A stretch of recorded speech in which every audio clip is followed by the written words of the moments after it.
What's cracking, everyone? My name is Eric, and today we are going to talk about events.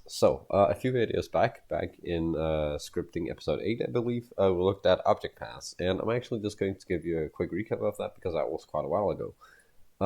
In our game, we are going to have a lot of objects. In my case, I'm going to make a part which is called test part, and I obviously want to interact with this part from my script. We see this all the time because that's how we really make our game come alive. It's by interacting with objects from scripts. But to actually do stuff with this object, I first need to reference it from a script. And the way I reference it is by making an object path. And you start an object path by saying game, and then you go all the way down to whatever object you want. So from game, I need to go to the workspace. So I write dot workspace, and from the workspace, I need to go down to the test part. So I write dot test part. And then this is an entire object path because it gives us a path to our object. This is a reference to our object. You can also start at the script by saying script and then going up by using dot parent and then going down again by test part. But for now, let's stick to the game method by starting with game.workspace and so on. I'm actually going to just quickly write this to a variable because that's actually another thing you can do. You can actually save these object paths to a variable, which means that this variable now references an object.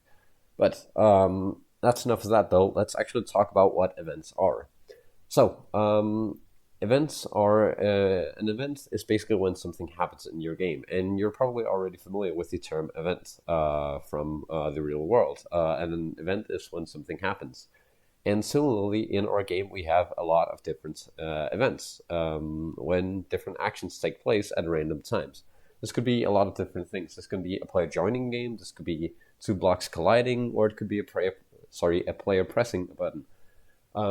So the idea with events is that they are actions, but more importantly, we don't know when these actions will happen. So we can't just do stuff on a timer, for example. And what I mean by that is that let's say that we have a button, which does it so that when a player presses the button, they get cash. I can't just say wait 20 and then give them cash. Like that, because first of all, I don't know if it's going to take them 20 seconds to press the button. It might take longer, it might take a shorter amount of time, or they might not press the button at all. So what we're going to write is what we call event-driven code, which, as you may have guessed by now, is code, well, funnily enough, it's driven by events. But the idea is that an event calls a function when that event happens, so that a piece of code only runs when an event happens. So let's actually make an example of that. So let's make an event. We have an event, for example, on this part, which is called the touched event, which is an event which is triggered when something touches the part. And let's say that I want to make a script which prints hello when I actually touch that part. So let's actually go ahead and type it out. Now, before we actually start typing it out, one thing that we need to realize, as I'm just typing out my variable here, is that events are what we call class members. And class members are essentially things that belong to an object. So, for example, we already know two different types of class members. If I put in a folder under my test part, then I can access that folder from the part object, and that's one type of class members. That's other objects that we put under our object. So when I put new objects under my test part, those objects belong to that test part.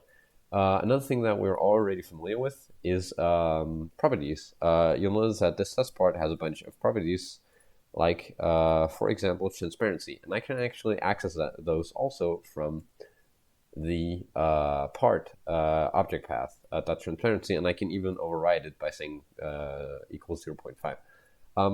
So those are two different types of class members: properties and other objects, and we have a total of 4 different class members, and the third is obviously events. The fourth we'll look at in the next video.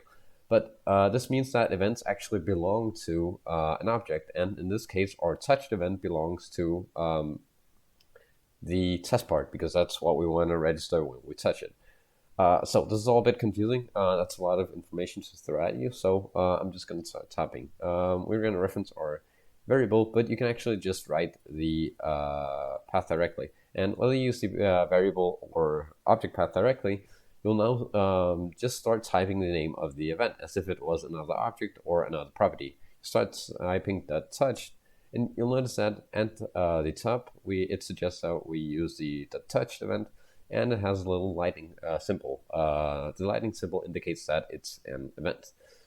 So we press enter, and we've now filled out. And I'll just replace this with our part variable, which is the exact same thing, because that's why I wrote this part variable right here. So we're now registering an event. We're saying part.touch. The problem is that our script right now is actually registering when an event happens, but it doesn't know what to do with this event. It's still not doing anything. It's just registering the event is happening. So what I'm going to do is I'm going to make a function. I'm going to say local function print hello. Print hello is going to be the name of my function, and as you might have guessed, this function is just going to print a hello statement. So this is the function that we want to run when our event is happening. When our part gets touched, we want to run this function, and you need to type it out in a function. And because you may remember back to when we talked about functions. Functions are the only thing which we can actually kind of control when we call. And similarly, we want to call this function, but when this event runs, if that makes sense. I don't know if it does, but yeah, essentially this is the function. We're making it a function because, yeah, it's going to run when our event is registered. That's enough talking for now, though, so let's continue. Now, so yeah, we now actually have our part.touch event, and now we need to make the magic connection between our touch getting registered and our function executing. And the way we do that is by using the connect method. You start by typing colon, and you say connect. And what you'll notice is that it fills out an empty pair of brackets. Now, this looks unfamiliar, and that's because it's what we call a method. That is something we'll look at in the next video. But what you have to understand for now is that what all this does is that it just connects an event to a function. And obviously, the way we connect it to a function is we type the function name in these brackets. And you'll notice that we don't type an extra pair of brackets for the function.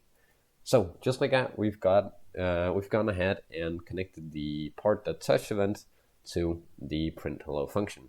So what happens is that an event happens when we touch a part. It fires the touched event, and because we now have this connection, it goes ahead and connects that to our print hello function, and then this function runs. So let's actually see that in action. I'm going to press play here. I'm going to wait for it to load in, open up the output terminal, and you notice that nothing is being printed, and nothing will be printed until I touch this part. And you'll notice that it prints hello, and it prints hello 10 times. It prints hello a few times because when I actually walk across it, I touch it several times. But regardless, you'll notice that it only prints hello when I actually step on it, like so, when I actually touch it. And that is essentially how we make events. Events connect to functions. So now we've gone ahead and connected an event to a function. Now, we have an issue though. Well, not really an issue, but we have place for improvement. And that's because often you'll be writing functions which only need to connect to events. For example, this print hello function, the only time that it runs is when it's being connected to by an event. And this means that I will never actually be calling it. You can call functions manually by typing out their name like that. But I'll never need to do that in this case. So it's actually kind of a waste of space to actually go ahead, give it a name, and make a whole new function. So what we can do instead of making a function and then connecting to that function, what we can simply do is we can just, instead of connecting to that already named function, we can just create a new function as we go. And the way we do this is by, instead of typing a function name in our connect statement here, we just type a whole new function. So you do that by writing function, make your pair of brackets, and then press enter. And you'll notice that this gives you an end, and this gives you your function declaration. And notice that this function does not have a name because it only exists when the event gets fired. So whenever the event fires, it creates a whole new function which can't be used outside of this event. And this actually makes sense in our case because we actually save a few lines of code and we don't have to name our function. And well, yeah, as I said, we're never going to use this function outside of this event, so it makes sense anyway. We're not really, losing out on anything. And these types of functions are what we call anonymous functions. Anonymous because obviously they do not have any name. And you'll notice that this works the exact same way. So, yeah, just to do a quick run through of this, yeah, it prints all 6 times. So, back to our function here. Now, there is another thing we want to look at with events, and that is event parameters. Now, event parameters are essentially, if you remember back to when we talked about functions, event parameters are essentially extra information that we get. And for example, if I open up my object browser, actually, I'll just talk about the object browser. The object browser essentially allows you to view, well, obviously all different objects. In my case, I want to find the part like so. And then here you can view all these methods. Once again, we'll look at that in another video, but you'll notice that we also have a bunch of events here. And I'm interested in the touched event. And you'll notice that we get one parameter here, which is called other part. And once again, a parameter is just extra information we get about whatever function we are running right now. So I'm going to add a parameter which is called other part. You can call this whatever. You can call this. It's very common to call it hit. That's what a lot of people do. I'm just going to call it other part. And this other part is an extra piece of information that we get actually by the event of this. That we get by the event itself, which obviously is the other part that's and what I misspelled. In this case, the other part variable or parameter, I should say, is obviously the other part that touched this part. And you'll notice that we can actually use this information inside our function by printing, for example, other part.name. So if I go ahead and test that, what we should see is that it prints the name of the part that touches it, and you'll notice that it does that. Left lower leg, left upper leg, a few different, basically a few different of my body parts touching the part.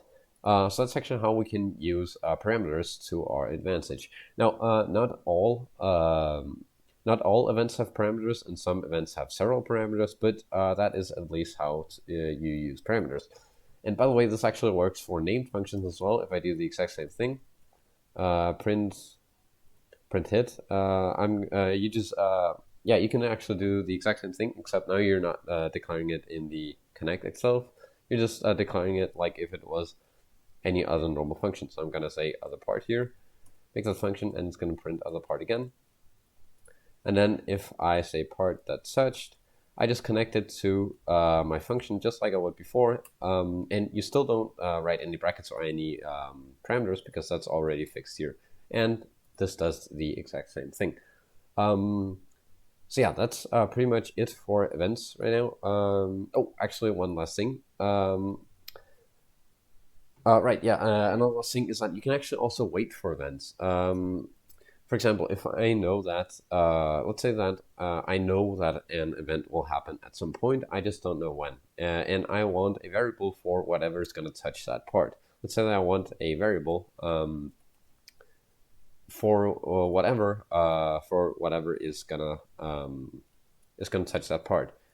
So what I can do here is, instead of connecting this to a function, what I can do is I can type my event out like this, part that touched, and just like before, we are registering the event, but in this case we're actually not going to connect it to a function. We are simply going to type colon, and once again, instead of connecting it, we're now going to press wait.